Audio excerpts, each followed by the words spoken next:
to Nicodemos Scaro Jr., who will remain locked up till 2037, and Gregory Scarpa Jr., who received a 60-year sentence in 1999. Here are 10 mafia bosses' sons still behind bars, starting with a man who remains incarcerated at 71. Alphonse Little Alley Boy Persico.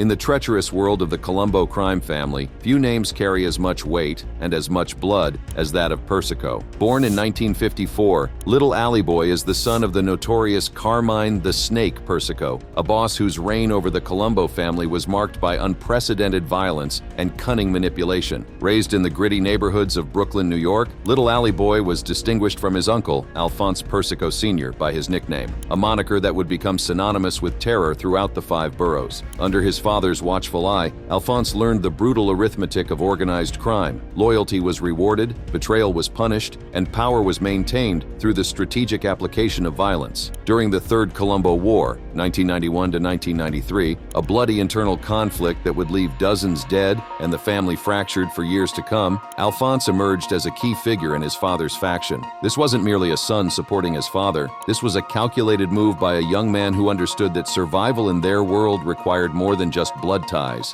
It demanded proving oneself capable of the same ruthless brutality that had made his father legendary. After his father's imprisonment, Alphonse took on significant roles within the family structure, eventually becoming acting boss in 1996. But power in the Colombo family came with a price that would prove to be steeper than even Alphonse could have imagined. Despite his leadership capabilities, he faced constant challenges due to his relatively young age and the family's weakened state from years of internal conflicts and aggressive law enforcement operations. The crime that would ultimately seal Alphonse's fate was as brutal as it was calculated. He was convicted for his role in ordering the 1999 murder of William Wild Bill Cutolo, a Colombo underboss who was seen as a threat to Persico's control. Cutolo wasn't just any victim. He was a respected figure within the family, and his elimination required careful planning and absolute ruthlessness. Cutolo's body was later found buried in Long Island in 2008, confirming the hit and providing the evidence that would put Alphonse away for life. In 2009, Alphonse Persico was sentenced to life in prison without the possibility of parole for his role in the murder of William Cutolo and related racketeering charges. As of 2025, at age 71, Alphonse remains incarcerated in a federal prison, likely a maximum security facility given his status as a high-ranking organized crime figure. Moving on to Little Alley Boy's cousin, who is equally locked up, proving that the apple doesn't indeed fall far from the tree.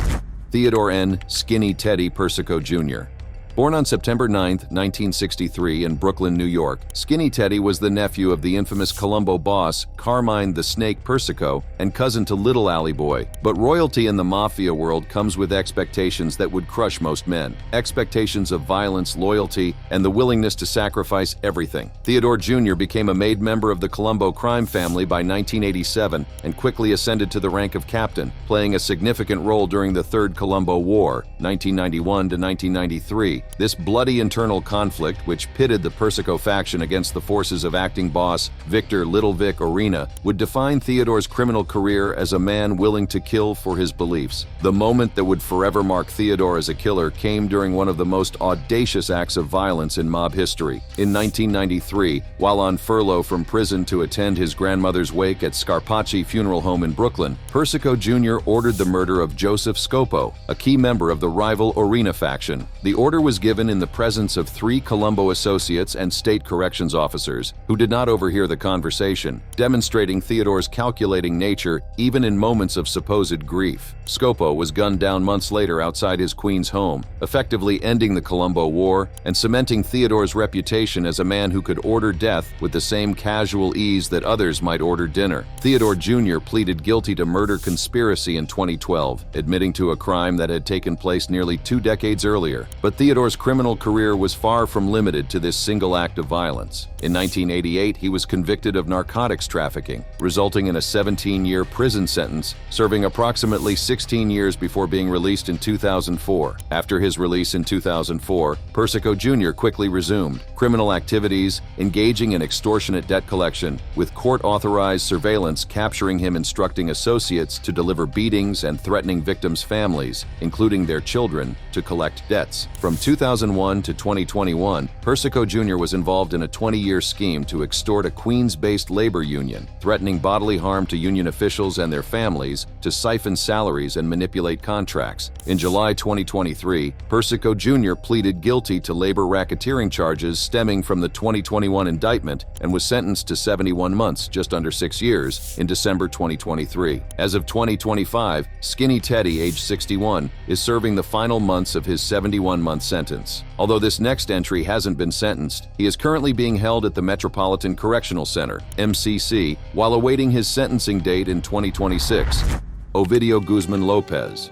Born March 29, 1990 in Culiacan, Sinaloa, Mexico, Ovidio was born into a world where violence was not just accepted but expected, where loyalty was measured in blood, and where betrayal meant death. Known as El Raton, the Mouse, Ovidio is one of the 4 Guzman brothers, collectively known as Los Chapitos, who assumed leadership roles in the cartel after their father's arrests and extradition. U.S. prosecutors described him as a logistical coordinator, overseeing large-scale drug shipments into the United States and managing the laundering of drug proceeds back to Mexico. From 2008 to 2021, Ovidio conspired to traffic cocaine, heroin, methamphetamine, and fentanyl from Mexico into the United States, with prosecutors linking his activities to significant U.S. overdoses. On October 17, 2019, Mexican security forces briefly detained Ovidio in Culiacan, Sinaloa, in an operation that would become known as the Culiacanazo. The Sinaloa cartel responded with overwhelming force, deploying over 600 gunmen, setting up blockades, and threatening civilian deaths, including an attack on a military housing complex. President Andrés Manuel López Obrador ordered his release to prevent further bloodshed, a decision that embarrassed the Mexican government and highlighted the cartel's power. On January 5, 2023, Mexican authorities, after 6 months of surveillance, arrested Ovidio in Jesus Maria, near Culiacan, during a pre-dawn raid involving a helicopter and ground convoy. The operation sparked intense violence, with cartel gunmen setting up blockades attacking Culiacan's airport and downing a military helicopter, resulting in 29 deaths, including 10 soldiers and 19 cartel members. On September 15, 2023, Ovidio was extradited to the United States to face charges in the Northern District of Illinois, Southern District of New York, and District of Columbia. But perhaps the most shocking development in Ovidio's story came on July 11, 2025, when he pleaded guilty in Chicago's Dirksen Federal Building to 4 counts, 2 for drug distribution and 2 for participating in a continuing criminal enterprise. The plea was part of a multi-district agreement resolving charges in Illinois and New York, and he admitted to a range of crimes including murder, kidnapping, and bribery, and agreed to cooperate with U.S. prosecutors by providing substantial assistance to reduce his potential life sentence. As of July 26, 2025, Ovidio Guzman Lopez, age 35, is in U.S. custody at the Metropolitan Correctional Center, MCC, in Chicago, awaiting sentencing. Up next is a mafia boss's son who will be in prison for a long time. Giovani Francesco Reena. Born February 21, 1976 in Palermo, Sicily, as the second of 4 children of Salvatore Toto Reena, the notorious boss of bosses who ruled Cosa Nostra with an iron fist soaked in blood, Giovanni was born into a world where murder was an art form perfected by his father. Giovanni followed in his father's footsteps, becoming a member of Cosa Nostra, specifically within the Corleonesi faction controlled by his father, with his initiation into the mafia formalized at age 17. Acting on his father's orders, he participated in the kidnapping and murder of a businessman to mark his baptism of fire. Giovanni, with the complicity of his uncle Leoluca Bagarella, a top Corleonesi lieutenant, strangled Dr. Antonino Di Caro and dissolved his body in acid in Giardinello. By the mid-1990s, at age 19, Giovanni was actively involved in carrying out murders to enforce the family's dominance and eliminate rivals or perceived threats. The crimes that would ultimately destroy Giovanni's life and seal his fate behind bars were as brutal as they were calculated, representing a level of violence that shocked even seasoned investigators familiar with Cosa Nostra's history of brutality. On February 25, 1995, Giovanni was convicted of killing the married couple Giovanna Giamona and Francesco Saporito, who were shot in front of their 2 young children. Giovani Reena was arrested at age 20 on June 11, 1996, just 3 years after his father's capture in 1993. In November 2001, a Palermo Court of Assizes convicted Giovani, then 24, of the 4 1995 murders and sentenced him to life imprisonment. The trial highlighted the brutality of the killings, with prosecutor Vittorio Teresi emphasizing that Giovani was convicted for his actions, not his surname. Since 2002, Giovani has been held under Italy's stringent Article 41 bis regime, a hard prison system designed to isolate mafia bosses and prevent them from directing criminal activities from behind bars. In November 2023, the Rome Surveillance Court extended his 41 bis status, but on December 27, 2024, the Court of Cassation annulled this extension, citing apparent motivations by the lower court and ordering a reassessment of his dangerousness. As of 2025, at age 49, Giovani Reena is still in prison, serving his life sentence, with the December 2024 Court of Cassation decision to annul the extension of his 41 bis regime, reigniting debates about Italy's anti-mafia measures. Next up is the son of the founder of the Kahan cartel, Christopher Vincent Kahan Jr. Born September 24, 1980, in Dublin, Ireland, Christopher Jr., alongside his older brother Daniel Joseph Kinahan, operates an empire that spans drug trafficking, money laundering, firearms trafficking, and murder. Christopher Kinahan Jr. is a senior member of the KOCG, designated by the U.S. Treasury's Office of Foreign Assets Control, OFAC, for materially assisting, sponsoring, or providing financial, material, or technological support to the cartel. Unlike his brother Daniel, who is believed to run the cartel's overall operations, Christopher Jr. focuses on the financial architecture that keeps their empire running. Since the 1990s, the KOCG, with Christopher Jr. pre-AS involvement, has distributed South American cocaine and heroin in Ireland, the United Kingdom, and mainland Europe. The cartel later expanded into methamphetamine and other drugs, establishing a virtual monopoly on Peruvian cocaine and controlling approximately 1/3 of Europe's cocaine trade. Christopher Jr. is implicated in laundering drug proceeds through a network of legitimate businesses in Dubai and elsewhere, including funneling funds to incarcerated KOCG members, such as those convicted of attempted murder or murder on behalf of the cartel. The KOCG, including Christopher Jr., engages in illegal firearms trafficking to support its operations and enforce its authority, particularly during conflicts like the Kinahan-Hutch feud. While not directly charged with specific murders, Christopher Jr. is linked to the KOCG's role in the Kinahan-Hutch feud, which began in 2015 with the murder of Gary Hutch in Spain and resulted in 18 homicides by 2021, including 2 innocent bystanders. In May 2010, Christopher Jr. was arrested during Operation Shovel, a multinational operation targeting the Kinahan cartel's operations on Spain's Costa del Sol. Coordinated by Europol and involving Irish, Spanish, and British authorities, the raid resulted in 31 arrests and the seizure of nearly 100 luxury properties. Christopher Jr. was detained alongside his father and brother, but Spanish prosecutors dropped charges against him and Daniel due to insufficient evidence. Christopher Kinahan Jr. remains at large, believed to be residing in Dubai, where he continues to operate the KOCG alongside his father and brother. The lack of an extradition treaty between Ireland and the UAE complicates efforts to bring him to trial, though recent arrests of KOCG associates, such as Sean McGovern in 2024, suggest a potential test case for extraditing Kinahan family members. The U.S. Treasury's OFAC imposed sanctions on Christopher Jr., his father Daniel, and 4 associates in April 2022, designating them as part of the KOCG under Executive Order 13581. The sanctions block their U.S.-based assets and prohibit U.S. persons from dealing with them, with violations carrying up to 20 years in prison. Moving on to the Lucchese family's fallen prince, Stephen Craya Jr. As the son of Stephen Wonderboy Cree Sr., a prominent underboss and former acting boss of one of the city's 5 major mafia families, Stephen Jr. was born into a world where violence was a business tool and loyalty was measured in blood spilled and secrets kept. Craya Jr. was charged with participating in a long-running racketeering conspiracy as part of the Lucchese family's operations from 2000 to 2017. The racketeering activities were part of a broader operation that prosecutors claimed spanned New York City, Westchester, Rochester, Long Island, New Jersey, and beyond. But it was Craya Jr.'s involvement in a murder conspiracy that would ultimately seal his fate and demonstrate the toxic relationship between father and son that defined their criminal careers. In 2012, Craya Jr. was involved in a plot to kill a Bonanno crime family associate who had offended his father, Stephen Craya Sr., during a confrontation at a Lucchese family Bronx social club. Craya Sr., perceiving the incident as a personal affront, ordered his son to arrange the murder, and Craya Jr. passed the order to associates Paulie Roast Beef Casano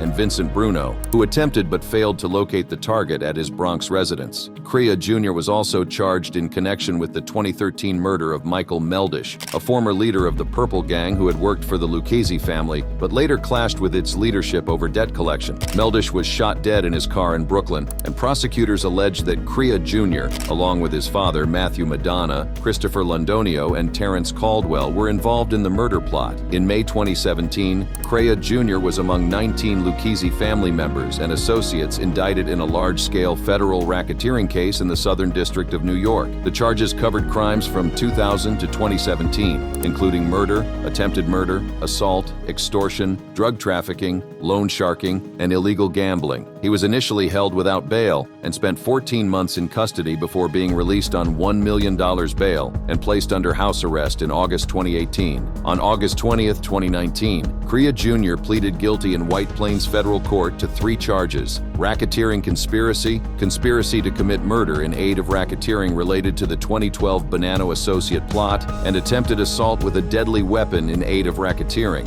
As part of the plea deal, he was sentenced to 13 years in prison on December 19, 2019, with a $50,000 fine. Next up, the downfall of the digital don, Nicodemos Salvatore Scarfo Jr., born March 9, 1965 in Atlantic City, New Jersey, as the son of Nicodemo Domenico, Little Nicky Scarfo Sr., the notorious former boss of the Philadelphia South Jersey crime family known for his violent reign in the 1980s, Scarfo Jr. was born into a world where computer skills and traditional mob brutality would create a uniquely modern form of organized crime. Scarfo Jr. initially operated within his father's Philadelphia South Jersey crime family, serving as a proxy for Nicodemos Scarfo Sr. during his imprisonment in the late 1980s. In 1990, Scarfo Jr. and Gaetano Tommy Horsehead Scafidi were ordered to beat mobster Martin Angelina with aluminum bats for associating with Chucky Merlino, Scarfo Sr.'s imprisoned underboss. In August 1990, Scarfo Jr. was arrested on federal charges of racketeering and conspiracy to manufacture and distribute illegal video poker machines produced by Greyhound Electronics. He pleaded guilty in September 1993 and was sentenced to 7 years in prison by State Superior Court Judge Isaiah Steinberg, who noted Scarfo Jr.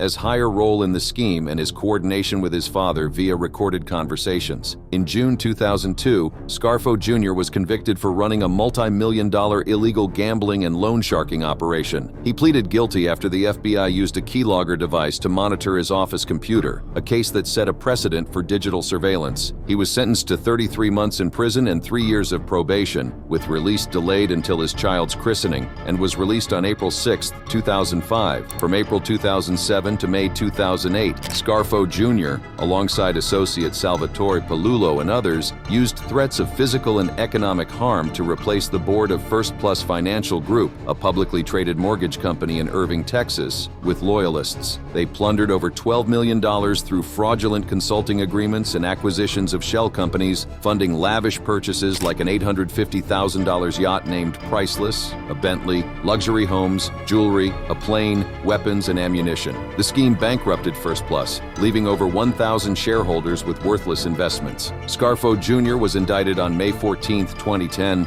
on 25 counts, including racketeering conspiracy, securities fraud, wire fraud, mail fraud, bank fraud, extortion, money laundering, and obstruction of justice. He was convicted in 2014 with wiretaps, documents, and electronic files proving his role. On July 28, 2015, U.S. District Judge Robert B. Kugler sentenced Scarfo Jr. to 30 years in federal prison. He was also ordered to pay over $14 million in restitution, and the Third Circuit Court of Appeals upheld the conviction and sentence in July 2022. His projected release date is 2037, when he will be approximately 72 years old. Moving on to Sicily's shadowy heir, Pietro Taglavia.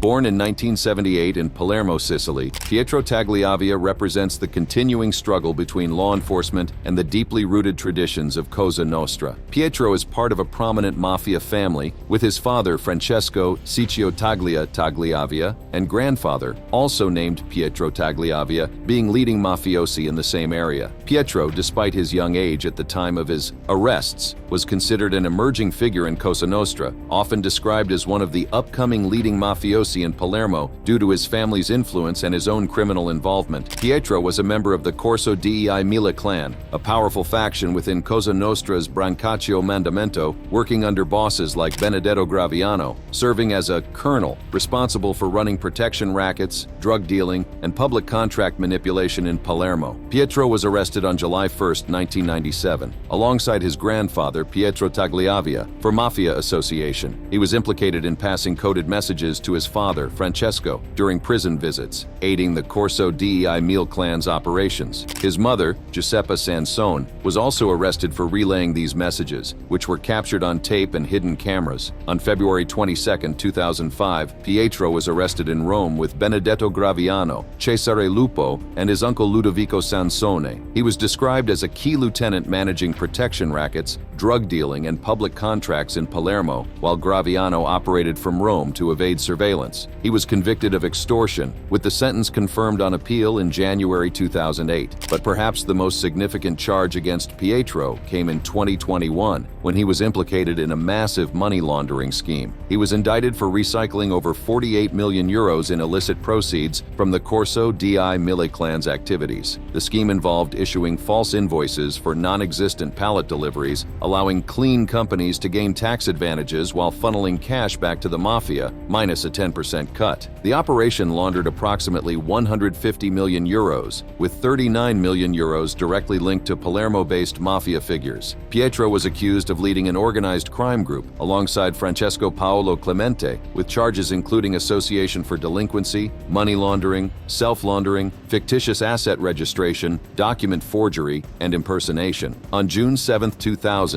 Pietro Taglavia and his grandfather were sentenced for mafia association related to the 1997 arrests for passing coded messages. Following his 2005 arrest, Pietro was convicted of extortion and sentenced to 8 years in prison, confirmed on appeal on January 23, 2008. Pietro was ordered to stand trial in 2021 for the money laundering scheme, as decided by Judge Silvia Romeo. Next up, Teflon Don's tarnished son, John Jr. Gotti.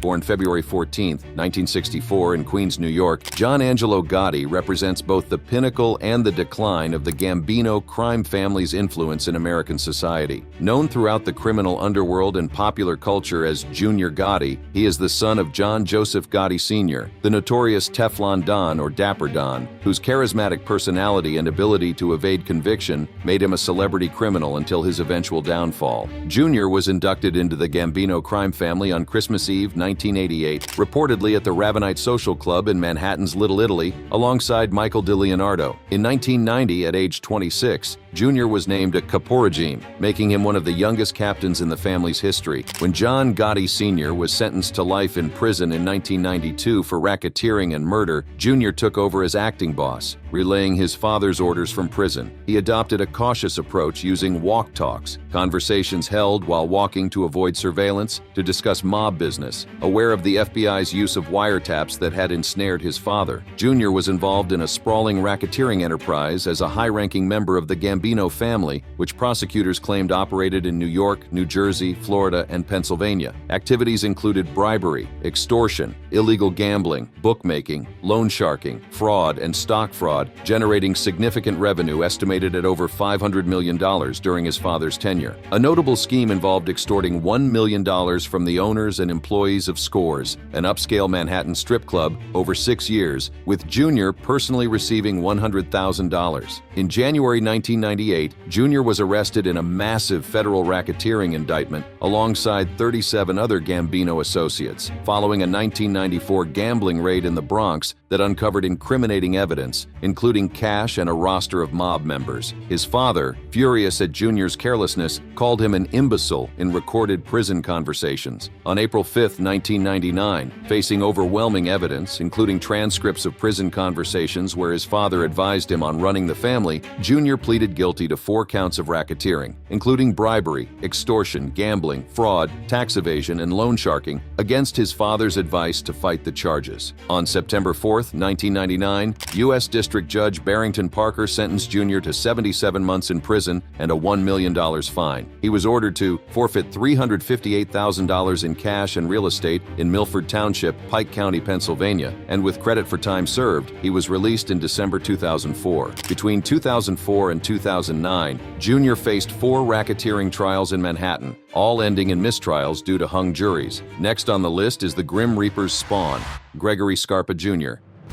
Born August 4, 1951 in Brooklyn, New York, Gregory J. Scarpa Jr. represents one of the most complex and controversial figures in modern American mafia history. As the son of Gregory Scarpa Sr., a notorious hitman and Kappa regime nicknamed the Grim Reaper for his brutal enforcement tactics, Scarpa Jr. pursued a criminal career that would ultimately lead him down a path that his father would have considered the ultimate betrayal: cooperation with federal law enforcement. Following in his father's footsteps, Scarpa Jr. pursued a criminal career, rising to a leadership role within the Colombo family. Scarpa Jr. became a made member of the Colombo crime family and ascended to the rank of Kappa regime by the 1980s, leading the Scarpa Crew. Operating primarily in Brooklyn's Bensonhurst area, his crew engaged in drug trafficking, extortion, and murder to maintain control and generate revenue. Federal prosecutors linked Scarpa Jr. to several killings, though he was acquitted of 5 murder allegations. Authorities believed he shot Robert DiLeonardi in 1981 in Staten Island for bragging about bank heists, violating mob protocol. He was also believed to have murdered Alfred Longobardi, a limousine driver killed due to a feud with Scarpa Jr.,